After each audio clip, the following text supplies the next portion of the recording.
Hi. നമ്മൾ ഒരാളെ ഒരുപാട് കരയിപ്പിക്കുന്നുണ്ടെങ്കിൽ നമ്മളൊന്ന് പേടിക്കുന്നത് നല്ലതാണ്.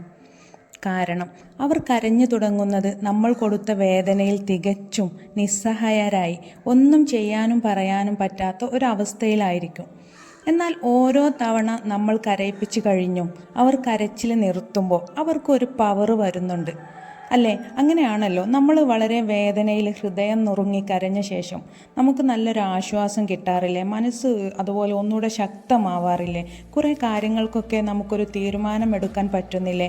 അതുപോലെ തന്നെ നമ്മൾ മറ്റൊരാളെ കരയിപ്പിക്കുന്ന ഓരോ തവണയിലും അവർ അവരിലേക്ക് തന്നെ തിരിച്ചു കയറുന്നുണ്ട് കൂടുതൽ കൂടുതൽ ശക്തിയോടെ.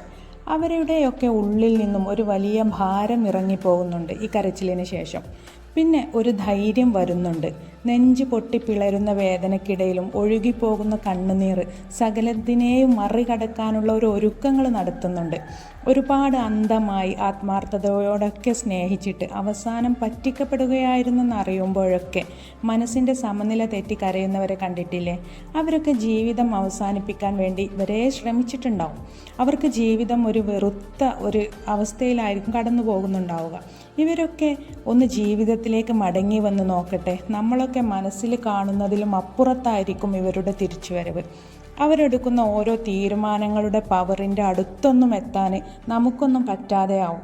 കാരണം അവർ വേണ്ട വേണ്ട എന്ന് ഉറപ്പിച്ചെടുത്തു നിന്നും വേണം, വിജയിച്ച് കാണിച്ചു കൊടുക്കണം, ജീവിക്കണം എന്നൊക്കെ ഉള്ള ഒരു ഉത്തമ ലക്ഷ്യത്തിൽ ചിറകുയർത്തി പറന്നു വന്നവരാണ്.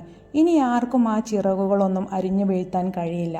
അവർക്കറിയാം ഇനി ആരോടൊക്കെ എങ്ങനെയോടൊക്കെ ആവണമെന്ന്, എവിടുന്നൊക്കെ എന്തൊക്കെ കേട്ടാലും എങ്ങനെ നിൽക്കണമെന്ന് അവർ പഠിച്ചു കഴിഞ്ഞു.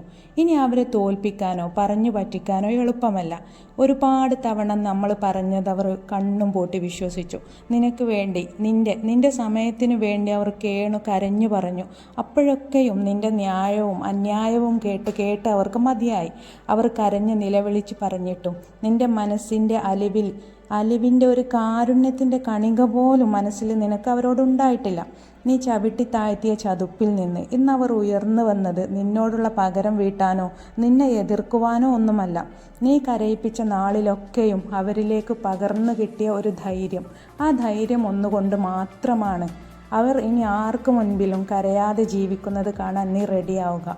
നീ വരാനിരിക്കുന്നതും ആ നല്ല നാളുകളാണ്. നീ എന്തായിരുന്നു വിചാരിച്ചു വെച്ചത്? എന്നും നിനക്ക് കളിപ്പിക്കാനുള്ള ഒരു പാവയായിരുന്നു അവരെന്നോ? നിന്റെ താളത്തിനൊത്ത് തുള്ളുന്ന, നീ ചാവി കൊടുക്കുമ്പോൾ ഓടുകയും ചാടുകയും ചെയ്യുന്ന, നിനക്ക് വേദനിപ്പിക്കാനും കരയിപ്പിക്കാനും ഒക്കെയുള്ള ഒരു നിർവികാര ജീവിയാണ് അവരെന്നോ? എന്നാൽ നിനക്ക് തെറ്റി. നീ കയ്യിലിട്ട് ചരട് വലിച്ച കാലമൊക്കെ കഴിഞ്ഞുപോയി. ദൈവം അല്ലെങ്കിൽ കർമ്മ എന്നൊരു ശക്തി വരാനുണ്ടായിരുന്നു. അത് അവരുടെ മനസ്സിൻ്റെ ഉള്ളിൽ ഊതിക്കാച്ചി മിനുക്കിയെടുക്കാൻ നീ സഹായിച്ചു കൊണ്ടിരിക്കുകയായിരുന്നു. നീ അവരെ നിയന്ത്രിക്കാനോ ഭരിക്കാനോ കഴിയില്ല നിനക്ക്. ഒരു പുതിയ അവരുടെ ശക്തിയെ, മനക്കട്ടിയെ അത് വാർത്തെടുത്തത് നീയാണ്. ഇനി അവർക്ക് അവരുടെ വഴി തന്നെയുണ്ട്. By motivation Malayalam.